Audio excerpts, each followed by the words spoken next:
I watched my girlfriend choose her friends over me again and again, so I walked away without a word. Now she's alone, wondering why none of them answer her calls. What started as small compromises gradually became a pattern that would eventually cost us everything. I'm Trevor, and I own a small auto repair shop in Seattle, nothing glamorous, but it's mine and it keeps the bills paid. Maya had been my world for 10 months, this gorgeous lifestyle blogger with 95,000 followers who somehow saw something in a guy like me. At least I thought she did. That Tuesday evening, I showed up at her apartment wearing my cleanest button-down shirt and the dress pants I'd bought specifically for occasions like this. Chelsea's art gallery opening was supposed to be our night out together, something Maya had been excited about for weeks. I'd even closed the shop early and asked my buddy Marcus to cover any emergency calls. When Maya opened her door, I could see her freeze for just a split second. Her eyes did this quick scan from my work boots to my collar, and something shifted in her expression. "Trevor, you look nice," she said, but her voice had that careful tone people use when they're trying not to hurt your feelings. "Thanks, babe. You ready to go?" I looked up the gallery online. Chelsea's paintings look incredible. Maya fidgeted with her designer purse, the one I'd helped her buy last month when she was short on cash for rent. "Actually, I've been thinking about tonight. The thing is, I need to get there early for networking purposes. You know how important these industry connections are for my brand." I studied her face, watching the way she couldn't quite meet my eyes. In 10 months, I'd learned to read Maya's tells. The slight tilt of her head when she was crafting a story. The way she touched her necklace when she was nervous about lying. "Networking," I repeated slowly. "Right. So what time should I meet you there?" Maybe you could come later? Like around 9? That way I can handle all the boring business stuff first, and then we can actually enjoy the art together. The thing about running a small business is you get pretty good at reading people. When someone brings their car in and starts making excuses about why they can't pay the full amount, you learn to recognize the setup. This felt exactly the same. Maya wasn't planning for me to show up at 9. She was hoping I'd get the hint and stay home. "Maya, is there something you want to tell me?" She laughed, but it sounded forced. "What do you mean?" "I just want to make sure I'm being professional tonight. This could lead to some major collaboration opportunities. And having your boyfriend there would hurt your professional image?" The words came out quieter than I intended, but they hung in the air between us like smoke. "Trevor, don't be dramatic. It's not about you personally. It's just, this crowd, they're very particular about appearances and networking dynamics. You wouldn't really enjoy it anyway. It's mostly pretentious art people talking about things like spatial consciousness and postmodern interpretative frameworks." There was the real reason wrapped up in concern for my comfort. I wasn't sophisticated enough for her world. My work boots and honest living didn't photograph well for her Instagram stories. "I see," I said, backing toward the door. "Well, I hope your networking goes well." "Trevor, you're not mad, are you? I really do want to spend time with you later. Maybe we could grab dinner tomorrow instead." I looked at her standing there in her perfectly curated outfit, probably worth more than most people's monthly car payments, and realized something had fundamentally changed between us. Not just tonight, but gradually, over weeks of similar moments I'd been too blind to see clearly. "Sure, Maya. Tomorrow sounds great." I kissed her forehead like I always did and walked out. But we both knew tomorrow wouldn't happen. As I drove home in my 10-year-old pickup truck, I couldn't shake the image of Maya's relief when I didn't push harder to come along. She'd gotten exactly what she wanted, freedom to present herself to her influencer friends without the embarrassment of explaining why she was dating a mechanic. Maya's Instagram stories that night told the whole story I wasn't allowed to be part of. Elegant shots of wine glasses against exposed brick walls, perfectly staged conversations with people in expensive blazers, and artistic close-ups of Chelsea's paintings with captions about supporting emerging artists in the Pacific Northwest creative community. I watched her work the room through her phone screen, securing what looked like serious business conversations with brand representatives and fellow content creators. She posted a boomerang of herself laughing with some guy in a three-piece suit, tagged as a marketing director for luxury lifestyle brands. The professional networking she'd claimed to need was clearly happening exactly as planned. My phone stayed silent all evening. No check-in texts, no wish you were here messages, nothing to suggest she remembered I existed. By midnight, her final story showed her and Chelsea toasting with champagne, celebrating what Maya captioned as an incredible night of meaningful connections and creative inspiration. Part of me wanted to feel vindicated. She really had been working, really had been focused on business opportunities that could advance her career. But the larger part of me recognized something more troubling in her complete comfort with my absence. She hadn't missed me at all. The next morning, Maya called while I was underneath Mrs. Patterson's Honda, replacing her transmission fluid. "Trevor, last night was absolutely incredible. I made contact with 2 potential sponsors, and Chelsea sold 3 paintings to collectors I introduced her to. I think I might have just secured a partnership with that sustainable fashion brand I've been trying to work with for months." "That's great, Maya. Sounds like your networking strategy paid off." I kept my voice neutral, professional, the same tone I used with customers who were trying to negotiate down my labor costs. It really did. And the best part is, now that I've established those relationships, you can definitely come to the next event. These people need to see that I'm consistent and reliable before they'll consider more casual, personal interactions. Casual, personal interactions. That's what I was to her now. Right. "Well, I'm glad it worked out the way you wanted." There was a pause, and I could practically hear her trying to figure out why I wasn't more enthusiastic about being included in her future plans as a casual, personal interaction. "Are we still on for dinner tonight? I was thinking we could go to that new place on Capitol Hill, the one with the living walls and small plates. It would make amazing content, and I could tag you in the stories." And there it was. Even our dinner date was being framed as content creation opportunity, with my presence serving as a prop in her carefully curated lifestyle narrative. "Actually, Maya, I've got to work late tonight. Mrs. Chen's car broke down and she needs it tomorrow for a job interview. Rain check." "Oh, I guess I could ask Chelsea if she wants to check out the restaurant instead. She's been looking for new spots to feature on her food blog." The speed with which she pivoted to Chelsea told me everything I needed to know about how easily replaceable I was in her evening plans. Maya had built her entire world around maintaining the perfect image, and I was finally understanding that I'd never been part of that image. I'd just been the person behind the camera, funding the lifestyle, making it all possible while staying carefully out of frame. Over the next 3 weeks, I stopped suggesting our usual dinner dates at those trendy Capitol Hill restaurants Maya loved to feature in her content. When she'd hint about wanting to try the new rooftop bar downtown or suggest a weekend trip to the San Juan Islands for amazing ferry photography opportunities, I'd politely decline, citing work obligations or equipment repairs that needed my attention. It wasn't entirely untrue. I really was focusing on expanding my business, but mainly I was testing something. I wanted to see how long it would take Maya to notice that her personal photographer and financial backup had become unavailable. The shift happened faster than I'd expected. Maya started posting noticeably fewer restaurant photos, and when she did manage to get content from expensive places, the lighting was terrible and the angles were awkward.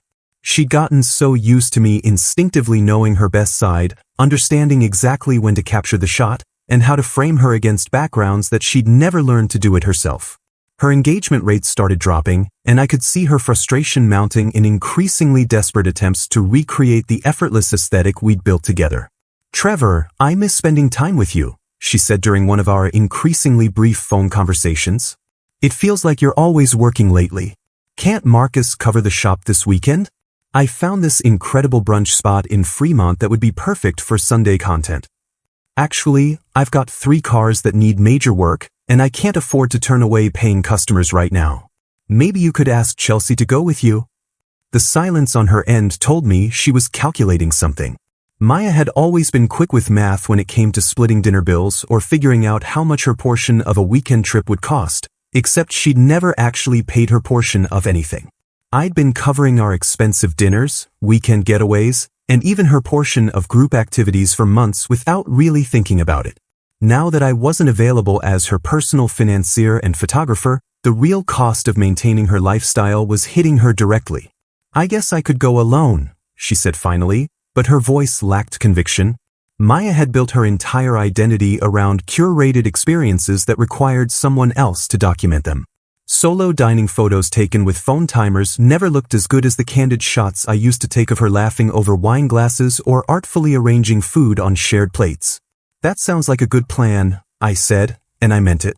Maybe it's time you figured out how to enjoy those places for yourself instead of just for content. What's that supposed to mean? Nothing, Maya. I just think you might discover you actually like some of those restaurants even when nobody's watching. When she confronted me directly about my distance, asking why I'd become so unavailable and different, I kept my responses simple and honest. I'm focusing on growing my business right now. It's important to me. What I didn't tell her was that removing myself from her content creation cycle had shown me how much of our relationship had been about facilitating her lifestyle rather than building something real together. I wasn't angry, exactly, I was just finally seeing things clearly for what they actually were. Chelsea's text message arrived on a Wednesday morning while I was installing new brake pads on a customer's Subaru. Trevor, I thought you should see this. Maya's been asking everyone about you, and honestly, this explains a lot. The attached screenshot showed an Instagram story from the night before, a photo of me at Vino Veritas, the cozy wine bar 3 blocks from my shop, sitting across from Dr. Amber Rodriguez. We were both laughing at something she'd said about her most dramatic veterinary emergency that week, and I looked more relaxed than I'd felt in months. What Chelsea had captured was the exact moment Amber had made some joke about a Great Dane who'd eaten an entire sock, and my genuine reaction to meeting someone who could make me laugh without calculating how it would look on social media. She's a veterinarian, owns her own practice downtown, Chelsea's follow-up text explained. Maya spent an hour last night researching her background. Apparently Dr. Rodriguez graduated from Washington State with honors, has her own clinic, drives a Tesla, and lives in that new condo development in Belltown. Maya's been spiraling ever since. I stared at the photo for a long moment. Amber and I had met completely by accident when she brought her Honda in for routine maintenance, and we discovered an easy conversation that had nothing to do with brand partnerships or content creation. She was brilliant, funny, and completely uninterested in documenting our dinner for public consumption. When I'd suggested wine after work, she'd agreed because she actually wanted to spend time with me, not because I represented some kind of networking opportunity or financial arrangement. My phone rang within minutes of Chelsea's text. Maya's voice was tight and controlled, the way it got when she was trying to manage a crisis. Trevor, we need to talk. I saw the photo of you with that woman, and I think there's been a huge misunderstanding between us. What kind of misunderstanding? About us taking some space. I thought we were just giving each other room to focus on work, not seeing other people. This changes everything. The irony wasn't lost on me. Maya had been perfectly comfortable with our relationship existing in some undefined gray area when it meant she could avoid introducing me to her professional circle, but suddenly needed clarity the moment she realized I might be building something with someone else. Maya, we haven't had a real conversation in 3 weeks. You've been perfectly fine with me being unavailable. That's not true. I've been respecting your need to focus on business, the same way you respected mine that night at the gallery. But this is different. Trevor, I need to know, are you dating her? I looked around my shop, at the honest work I'd built with my own hands, at the life I'd created that Maya had been ashamed to acknowledge publicly. Her name is Amber, and yes, we've been spending time together. The silence stretched so long I thought the call had dropped. When Maya finally spoke, her voice had lost all pretense of casual concern. Trevor, you can't be serious. We have 10 months together. We have history, shared experiences, plans we talked about. What does she have that I don't? The question hung in the air like exhaust fumes. What did Amber have that Maya didn't? Professional respect for my work. Genuine interest in my thoughts beyond how they affected her content strategy. The ability to pay for her own dinner without making it feel like a business negotiation. Most importantly, she seemed to actually like spending time with me instead of treating me like a convenient resource for maintaining her lifestyle. She values the same things I do, I said finally. Maya's first unannounced visit to my shop happened on a Thursday afternoon while I was giving Mr. Kim an estimate for transmission repair on his delivery van. I looked up from my clipboard to see her standing in the doorway, designer heels clicking against concrete as she surveyed my workspace with obvious discomfort. The contrast between her pristine white blazer and my oil-stained garage couldn't have been more stark. Trevor, we need to talk right now, she announced, completely ignoring Mr. Kim's presence and the fact that I was clearly in the middle of conducting business. Maya, I'm with a customer. Can this wait until... No, it can't wait. This is important. Mr. Kim shifted uncomfortably, clearly sensing the personal drama unfolding in front of him. I'd been working on building relationships with local business owners, and his delivery company represented potential for steady, ongoing work. The last thing I needed was my personal life creating chaos in my professional environment. "Sir, I apologize for the interruption," I said to Mr. Kim. "Could we possibly reschedule this estimate for tomorrow morning?" Maya crossed her arms, apparently oblivious to the fact that her demands were actively costing me money. "Actually," Mr. Kim said, backing toward the door, "I think I'll get a second opinion. Thank you for your time." I watched a potential $2,800 job walk out of my shop because Maya couldn't respect basic professional boundaries. The silence that followed felt like pressure building in an engine about to blow. "Maya, you just cost me a significant amount of money. What could possibly be so urgent that it couldn't wait until I was finished working? Don't turn this around on me. You're the one who's been avoiding me for weeks, forcing me to track you down at your job because you won't return my calls. I've returned every call. I've been polite and honest about being busy with work.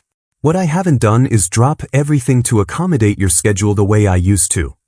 She looked around my shop like she was seeing it for the first time, taking in the organized tools, the clean workspace, the evidence of actual skilled labor. "Trevor, this whole thing with that veterinarian woman is obviously some kind of rebound situation. You're hurt about the gallery thing, so you're trying to make me jealous with someone who looks good on paper. Maya, Dr. Rodriguez isn't a rebound.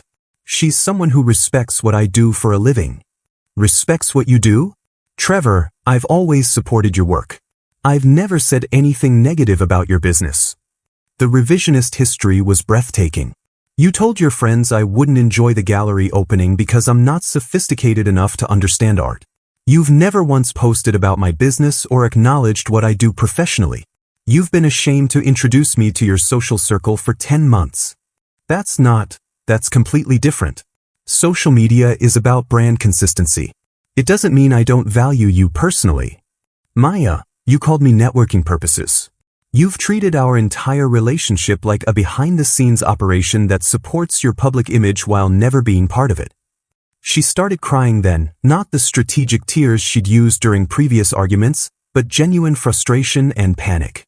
"Trevor, I know I made mistakes, but we can fix this. I'll introduce you to everyone. I'll post about the shop. I'll make it right." The desperation in her voice might have moved me 3 weeks ago.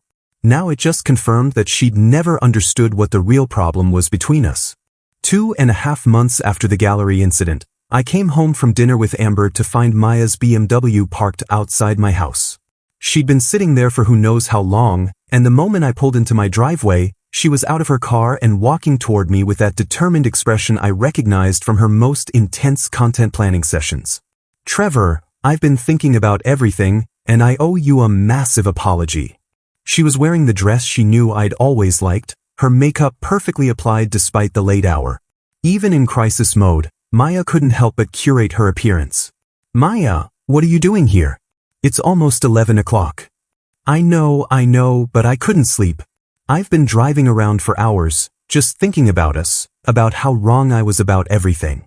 She followed me to my front door, talking rapidly like she'd rehearsed this speech. "I was shallow, Trevor. I was so focused on building my brand that I lost sight of what actually mattered. You were right about the gallery thing, about all of it. I should never have made you feel like you weren't good enough for my world." I unlocked my door but didn't invite her in. "Maya, I appreciate the apology, but I've been watching Dr. Rodriguez's social media, and I get it now. I understand why you're attracted to her. She's accomplished, she's educated, she fits into the kind of sophisticated professional circle that I thought I needed to be part of. But Trevor, that's not who I really am either. I grew up in a trailer park, remember? I'm not actually sophisticated at all. I was just pretending to be someone I thought would be more successful." The vulnerability in her voice was real, and for a moment I almost felt the old protective instinct toward her. But then she kept talking. "The thing is, now I realize I can be that person for real. I can get my real estate license, maybe go back to school, become someone who actually deserves to be with a successful small business owner like you. Dr. Rodriguez showed me what I need to become." And there it was. Maya wasn't apologizing for rejecting who I actually was. She was upset that she'd miscalculated my worth in the marketplace. Maya, do you hear yourself right now? You're not sorry for being ashamed of me. You're sorry you missed out on being with someone who's apparently more valuable than you realized. That's not what I meant. I meant, would you be here if Amber worked at a coffee shop instead of owning a veterinary practice? The question hung in the night air between us. Maya opened her mouth, then closed it, her face cycling through emotions as she tried to find an answer that wouldn't confirm exactly what I suspected. Trevor, that's not fair. This isn't about her job, it's about us, about what we built together. What we built? Maya, for 10 months you used me as your personal photographer and financial support system while being too embarrassed to introduce me to your friends. That's not building something together, that's exploitation with benefits. I never exploited you. I cared about you. I still care about you. You cared about what I could provide for you. The free photography, the paid dinners, the financial security that let you maintain your lifestyle without actually earning enough to afford it. But you never cared enough about me as a person to defend our relationship when it might have hurt your image. Maya started crying harder, mascara finally starting to smudge despite whatever waterproof formula she'd invested in. Trevor, please. I know I messed up, but people change. I can change. Just give me another chance to prove that I've learned from this. Maya, you've learned that I'm worth more than you initially calculated. That's not the same thing as actually valuing me for who I am. I looked at her standing on my doorstep in her perfectly chosen outfit, delivering her carefully prepared apology, and realized that even her remorse was performed rather than genuine. The truth is, our entire relationship was built on you needing something from me while being ashamed of who I actually am. That's not love, Maya. That's just a really expensive friendship with someone who occasionally pays for dinner. I watched Maya drive away that night, and something settled in my chest that felt like relief mixed with sadness for what I'd thought we had versus what we'd actually built together. Over the following weeks, I heard through Chelsea that Maya's carefully constructed influencer world was beginning to crumble in ways that had nothing to do with me.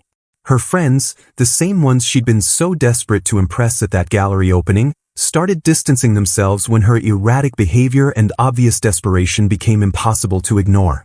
Apparently, showing up at people's workplaces and crying in public didn't photograph well for the aspirational lifestyle brand they were all trying to maintain. Chelsea herself had stopped responding to Maya's increasingly frantic calls about collaboration opportunities and group events. She's become exhausting, Chelsea told me during a chance encounter at the coffee shop near my garage. Everything with Maya is always a crisis now, and frankly, that kind of energy doesn't work with the aesthetic we're trying to maintain. People follow us for inspiration and positivity, not whatever breakdown she's having this week. The influencer friends who had once seemed so important to Maya turned out to be exactly as superficial as the relationships that had defined our entire time together. When Maya's content quality dropped and her behavior became unpredictable, they simply edited her out of their lives the same way she tried to edit me out of hers. Maya was learning what I'd always known, that building your identity around impressing people who only value you for what you can provide is a guaranteed path to ending up completely alone. Meanwhile, Amber and I were building something real, something based on actually enjoying each other's company instead of calculating social media value or professional networking opportunities. She'd met my friends, visited my shop, and treated my work with the same respect I showed for her veterinary practice. When we went out to dinner, it was because we wanted to spend time together, not because someone needed content for their lifestyle brand. The difference between authentic connection and performative relationship had never been clearer to me. 3 months later, I heard that Maya had moved back in with her parents outside the city, her apartment lease having expired without enough income to renew it. Her follower count had dropped significantly, brand partnerships had dried up, and the lifestyle she'd worked so hard to maintain had collapsed under the weight of its own artificiality. I didn't feel vindicated or satisfied by her struggles. I just felt grateful that I'd finally learned to recognize the difference between someone who wanted to be with me and someone who wanted to use me. Maya had achieved exactly what she'd always claimed to want, complete control over her image and the freedom to present herself exactly how she chose. The only problem was that in the process, she'd lost everything authentic, including the one person who had genuinely cared about her behind all the carefully curated content.